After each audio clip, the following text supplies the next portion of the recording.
오늘은 이제 맥주 감사 주일로 저희들이 지키고 있습니다. 그래서 감사에 대해서 저희들이 좀 더 생각하고 또 감사를 좀 회복하는 그런 시간을 가졌으면 좋겠다라고 하는 생각을 하게 됩니다.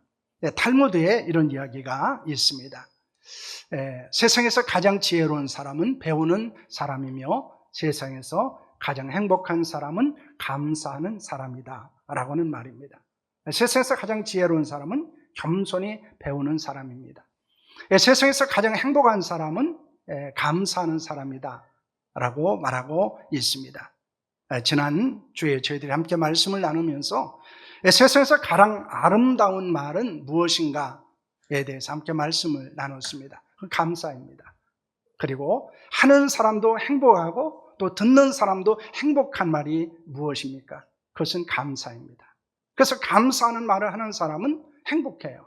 그것을 듣는 사람도 역시 행복합니다. 우리의 입술에서 나오는 가장 아름다운 말, 그것은 무엇일까요? 그것은 감사합니다 라고 하는 말입니다. 여러분, 세상 사람과 그리스도인의 차이를 어디에서 발견할 수 있을까요? 그 중에 하나가 바로 감사라는 것입니다. 그래서 우리가 방송을 보거나 아니면 이제 사람들이 이렇게 대화하는 것을 보면서 이 감사합니다라고 하는 많은 말을 하는 사람들 중에는 많은 사람이 그리스도인인 것을 우리가 보게 됩니다.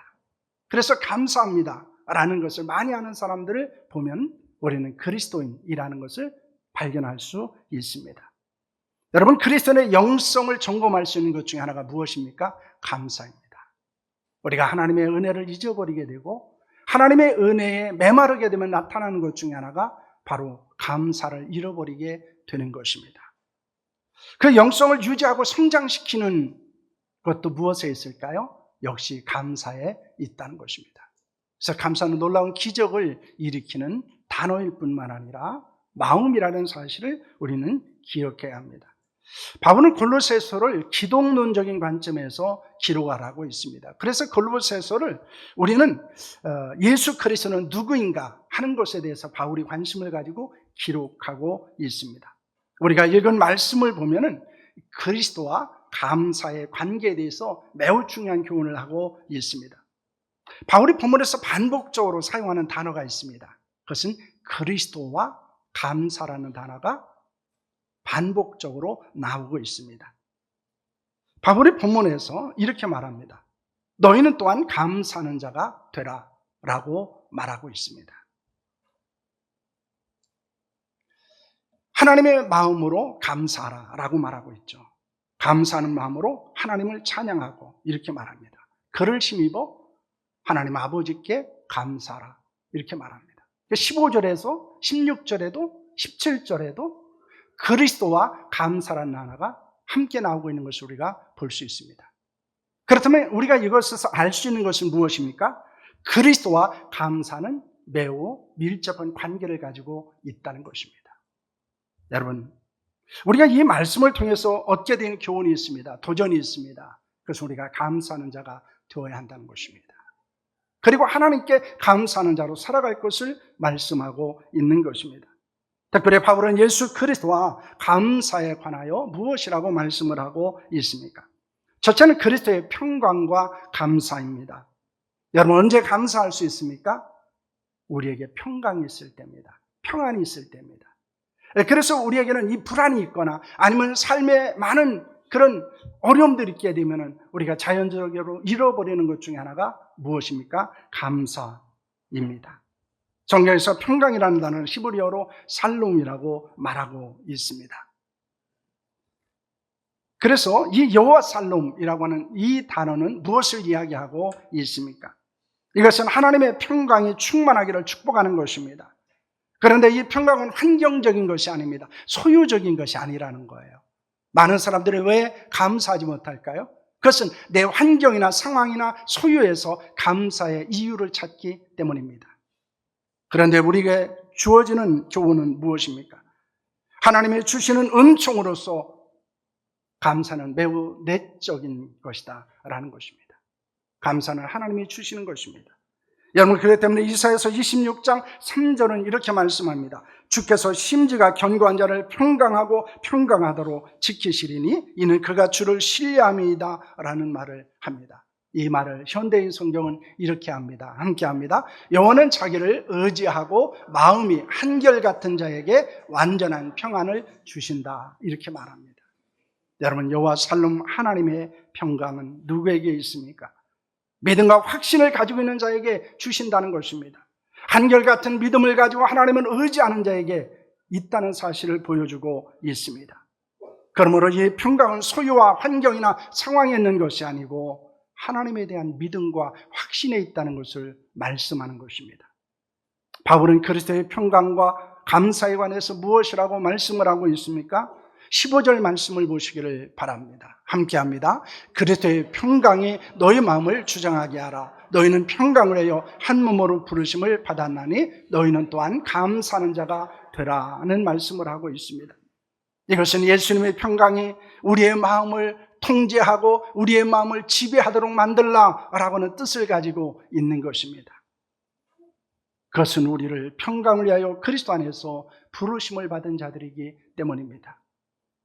하나님의 부르심을 해서 구원받은 성도들에게는 감사는 마땅한 일이 되어야 한다는 것입니다. 그리스도의 평강과 성도들의 감상은 매우 밀접한 관계를 가지고 있습니다. 그러므로 우리가 감사하지 못하는 이유는 어디에 있을까요? 그것은 그리스도의 평강이 우리의 마음을 지배하지 못하기 때문입니다. 그러나 그리스도의 평강이 우리를 지배하기 시작하면 우리는 진정한 평강을 누리는 자가 될 수 있습니다. 요한복음 14장 27절 말씀입니다. 함께 합니다. 평안을 너에게 끼치노니 곧 나의 평안을 너에게 주노라. 내가 너에게 주는 것은 세상에 주는 것과 같지 아니하리라. 너희는 마음에 근심하지도 말고 두려워하지도 말라. 여러분, 이것이 우리에게 주는 도전은 무엇일까요? 우리는 세상에서 근심하며 두려움 가운데 살아갈 수밖에 없는 존재라는 것입니다. 그러나 그리스도의 평강이 우리의 마음을 주장하게 되어졌을 때, 그 평강이 우리를 지배하게 되어졌을 때, 그 평강이 우리를 통제하게 되어졌을 때 우리는 이 세상에서 근심하거나 두려워하지 않는 자가 될 수 있음을 말씀하고 있습니다. 그 평강이 있는 곳에 근심이 사라집니다. 두려움이 사라지는 줄로 믿으시기를 바랍니다. 이 예수님의 평안이 여러분 안에 충만하기를 소망합니다. 예수 그리스도의 평안으로 인해 여러분 진정한 감사를 드리는 자로 살아갈 수 있기를 원합니다. 우리는 평강에 자꾸 상황이나 환경이나 소유에서 찾으려 하지 말고 우리는 그리스도 안에 있다는 사실을 믿으시기를 바랍니다. 둘째로 그리스도의 말씀과 감사입니다. 여러분, 감사의 원천은 어디에 있을까요? 그리스도의 말씀에 있습니다. 이 말씀에 대한 태도가 우리를 감사하는 자냐 원망하는 자로 만들 수 있다는 것입니다. 미국의 작가인 마크 트웨인이 성경을 읽고 있었습니다. 그때 어떤 사람이 그에게 이런 질문을 합니다. 아니, 선생님도 성경을 읽으세요? 그는 읽는 성경을 다 이해하세요? 라고 물어봤습니다. 그러자 마크 트웨인은 이런 이야기를 합니다. 물론 모든 것을 다 이해하는 것은 아닙니다. 그러나 내가 지금 고통스러운 것은 내가 이해되지 않는 말씀 때문이 아니고 너무나 잘 알고 있는 말씀을 실천하지 못하는 제 모습 때문입니다. 라고 말합니다. 여러분, 내가 하나님의 말씀을 다 이해할 수 없는 게 고통이 아닙니다. 내가 알고 있는 그 하나님의 말씀대로 내가 살지 못하는 것이 아픔입니다. 여러분, 우리는 하나님의 말씀을 지식적으로 아는 것에는 감사가 없습니다. 그 말씀이 우리의 삶에서 나타나야 되고 그것이 우리의 삶에서 능력으로 나타나야 된다는 것을 우리에게 말씀하고 있습니다. 그러므로 오늘 16절 말씀은 이렇게 말합니다. 그리스도의 말씀이 너희 속에 풍성히 거하여 모든 지혜로 피차 가르치며 권면하고 시와 찬송과 신령한 노래를 부르며 감사하는 마음으로 하나님을 찬양하고 라는 말씀을 합니다. 여기서 말씀이 너희 속에 풍성히 거하며 라고 하는 것은 그리스도의 말씀의 지배를 받으라 라는 의미를 가지고 있습니다. 예수의 말씀의 지배를 받는 사람들에게 나타나는 현상은 무엇일까요?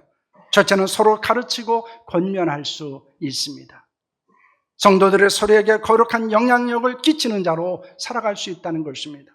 둘째는 신령한 예배를 드릴 수 있습니다. 여기에서 시와 찬미와 신령한 노래는 구원받은 성도들의 입술의 고백이요 열매로 하나님께 드리는 예배 행위를 의미하고 있습니다. 셋째는 감사한 마음으로 하나님을 찬양할 수 있습니다. 하나님의 은혜를 찬양하는 데 중요한 것은 그의 마음에 감사가 있느냐라는 것입니다. 여러분, 예배에서 가장 중요한 것이 무엇일까요? 구원의 은혜에 대한 감사입니다. 이것을 잃어버린 예배는 형식적이고 외식적인 것이 될 수밖에 없습니다. 그러면 우리는 예배를 할 때마다 구원하신 하나님의 은혜에 대한 감사를 잊지 않아야 합니다. 우리의 찬양과 예배가 형식적이 되지 않기 위해서 필요한 것은 무엇입니까? 그것은 하나님의 구원하심의 은혜에 대한 감사입니다. 단지 입술로만 부르는 노래가 아니고 우리의 마음으로, 우리의 심정으로, 우리의 영혼을 드리는 찬양과 예배는 어디에 있습니까? 구원의 은혜에 대한 감사 가운데 나온다는 것입니다. 하나님의 말씀을 통해 성도들의 서로를 세우고 하나님 온전히 예배하며 감사한 마음으로 하나님의 은혜를 찬양할 수 있기를 원합니다. 하나님의 말씀이 있는 곳에 감사가 있습니다. 말씀의 역사가 있는 곳에 감사가 있습니다. 말씀에 은혜가 있는 곳에 감사가 있다는 사실을 여러분 믿으시기를 바랍니다. 셋째는 그리스도의 이름과 감사입니다. 여러분, 그리스도의 감사의 능력은 어디에 있어요? 그리스도의 이름에 있습니다. 감사의 능력은 다른 데 있지 않아요. 그리스도의 이름에 있습니다. 성경에서 이름을, 그 존재를 설명하는 매우 중요한 의미를 우리에게 주고 있습니다. 그래서 하나님의 이름도 매우 중요한 의미를 우리에게 주고 있습니다. 하나님의 이름을 여러분 잘 알 것입니다. 여호와 이레는 준비하신 하나님, 여호와 살롬은 평강의 하나님, 여호와 니시는 승리하게 하시는 하나님, 여호와 라파는 치료하기는 하나님, 여호와 사마는 거기 계신 하나님이라는 하나님의 임재를 이야기합니다. 여호와 노이는 목자 되신 하나님이라고는 뜻을 가지고 있습니다. 이 하나님의 거룩한 이름은 단순한 이름이 아니고 이것은 하나님의 능력과 역사와 하나님의 은혜가 어떻게 부어지는가를 우리에게 말씀하고 있는 것입니다. 우리가 하나님께 진정으로 감사하는 자로 살아갈 수 있는 것은 예수 그리스도의 이름으로 하는 것입니다. 그래서 17절 말씀은 우리에게 무엇이라고 말씀하고 있습니까? 함께합니다. 또 무엇을 하든지 말에는 일어나 다 주 예수의 이름으로 하고 그를 힘입어 하나님 아버지께 감사하라 라고는 말씀을 하고 있습니다. 이것은 무슨 일을 하든지 언제나 예수님의 이름으로 하라는 것입니다. 이 말의 의미는 좀 더 어떤 의미일까요? 예수 그리스도를 중심으로 살라는 것입니다. 예수 그리스도의 은혜 안에서 살아가라는 것입니다. 그러면 우리는 하나님께 감사하는 자로 살아갈 수 있음을 말씀하고 있습니다. 여러분, 바울은 무엇으로 인해서 감사할 수 있다고 말하고 있습니까? 고린도전서 1장 4절의 말씀입니다. 함께합니다. 그래서 예수 안에서 너에게 주신 하나님의 은혜로 말미암아 내가 너희를 위하여 항상 하나님께 감사하노니 라고 말합니다. 그리스도 예수 안에서 하나님의 은혜로 말미암아 항상 하나님께 감사한다라고 말하고 있습니다. 여러분, 이것은 바울이 철저하게 하나님의 은혜 중심의 삶을 살았다는 것입니다. 그래서 그는 어떤 상황이나 환경 속에서도 하나님을 원망하지 않았습니다. 자신의 삶을 저주하지도 않았습니다. 낙심하지도 않았습니다. 절망하지도 않았습니다. 그는 언제나 감사하는 자로 살아갈 수 있었습니다. 왜냐하면 그가 하나님의 은혜를 통해서 감사를 발견했고 그리고 그 감사를 통해서 하나님의 더 큰 은혜를 경험하는 자로 살았기 때문입니다. 우리는 예수 그리스도 안에서 하나님의 은혜를 받은 자들입니다. 그 은혜를 발견하고 깨달을 때 감사할 수 있습니다. 그 은혜는 무엇입니까? 그리스도 안에서 구원받은 것입니다. 그리스도 안에서 사명을 받은 것입니다. 예수 그리스도의 이름으로 기도하고 응답을 받는 것입니다. 여러분, 성경에는 예수 그리스도의 이름의 능력들에 대해서 말씀을 하고 있습니다. 예수 그리스도의 이름으로 기적이 일어났고요. 예수 그리스도의 이름으로 병든 자들이 치유를 받았고 예수 그리스도의 이름으로 귀신 들렸다는 자들이 치유함을 얻었습니다. 예수 그리스도의 이름, 그 이름에는 놀라운 역사가 있습니다. 그런데 그 놀라운 예수 그리스도의 이름으로 우리는 구원받고 그리고 감사하는 자가 될 수 있다는 것을 말하고 있습니다. 우리가 있는 것 중에 그리스도 예수로 말미암지 않은 것은 아무것도 없습니다.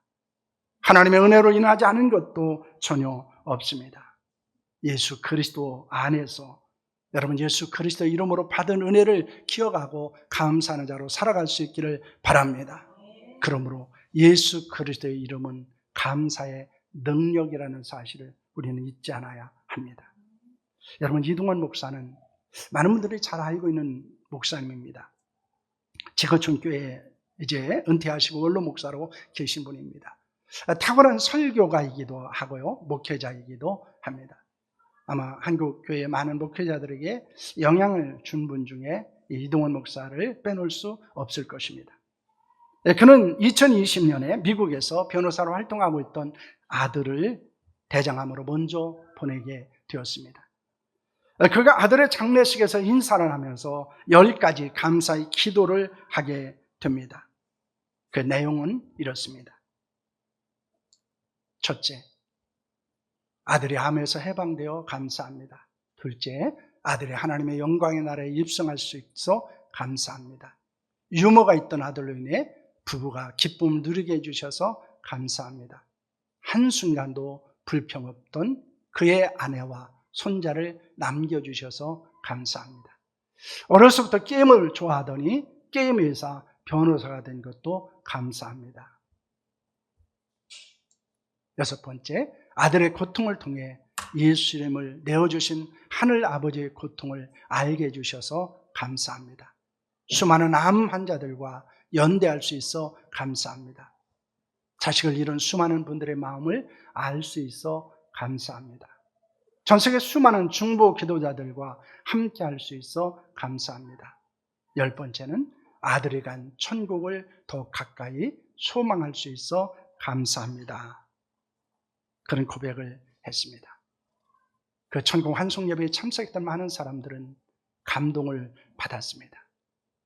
그리고 자신들이 이게 있었던 감사가 어떤 것인지, 나는 무엇을 감사하고 있는지에 걸어간 도전을 받는 시간이었습니다.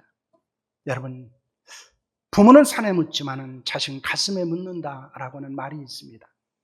이는 자식을 먼저 보내는 아픔과 고통은 그 무엇과 비교할 수 없다는 것입니다. 그런 고통 속에서 이동원 목사는 감사할 것을 찾게 됩니다. 왜 그랬을까요? 감사의 핵심은 예수 그리스도였기 때문입니다. 이것이 우리에게 주는 도전이에요. 여러분, 감사의 핵심이 무엇입니까? 돈일까요? 넓은 집에서 사는 것일까요? 좋은 차를 타는 것일까요? 더 많은 평안한 환경 가운데 살아가는 것일까요? 그러지 않습니다. 건강도 감사의 핵심은 아닙니다. 왜냐하면 우리는 건강할 때도 있지만 건강하지 않을 때도 있습니다. 그렇다면 우리는 원망해야 됩니다. 돈이 많을 때도 있지만 돈이 없을 때도 있습니다. 부할 때도 있지만 가난할 때도 있습니다. 형통할 때도 있지만 고난과 역경을 경험할 때도 있습니다. 여러분, 거기에 우리의 감사의 핵심이 있지 않습니다. 진정한 감사의 핵심은 바로 예수 그리스도에게 있다는 사실을 여러분 믿으시기를 바랍니다. 그럼 우리는 감사하는 자가 될 수 있습니다. 내가 어떤 상황이나 어떤 환경에 처한다 할지라도 우리는 감사할 수 있습니다. 감사는 예수 그리스도에게 있습니다. 그리스도를 믿어서 구원을 얻었기에 감사하고 그 믿음으로 천국에 갈 수 있기에 감사합니다. 여러분, 이것이 여러분의 신앙 고백이 될 수 있기를 원합니다. 그것이 여러분의 감사의 이유가 되고 감사의 원천이 되고 감사의 능력이 될 수 있기를 축원합니다. 그리스도의 감사는 환경이나 상황에 있지 않습니다. 그리스도의 평강이 감사의 이유예요. 그리스도의 말씀이 감사의 원천입니다. 그리스도의 이름이 감사의 능력입니다. 그 그리스도를 잃어버리면 우리는 감사할 수 없습니다. 변하는 상황이나 환경에 따라서 때로는 낙심하고 절망하고 원망하는 삶을 살아가게 됩니다. 여러분, 우리도 예수 그리스도의 평강으로 인해서 감사할 수 있기를 바랍니다. 예수 그리스도의 말씀으로 인해서 감사할 수 있기를 원합니다. 그리스도의 이름으로 인해 감사하는 자가 될 수 있기를 소망합니다. 오늘은 예수 그리스도 안에서 감사를 고백하고 또 예수 그리스도 안에서 감사하는 삶을 살아가는 저 여러분들이 될 수 있기를 소망합니다. 특별히 맥주 감사 주일을 보내면서 우리에게 잃어버린 감사가 있다면, 때로는 이 감사함을 예수 그리스도가 아닌 다른 것에서 우리가 찾고 있었다면 우리가 그리스도 안에서 감사를 회복하는 역사가 있기를 소망합니다. 기도하겠습니다.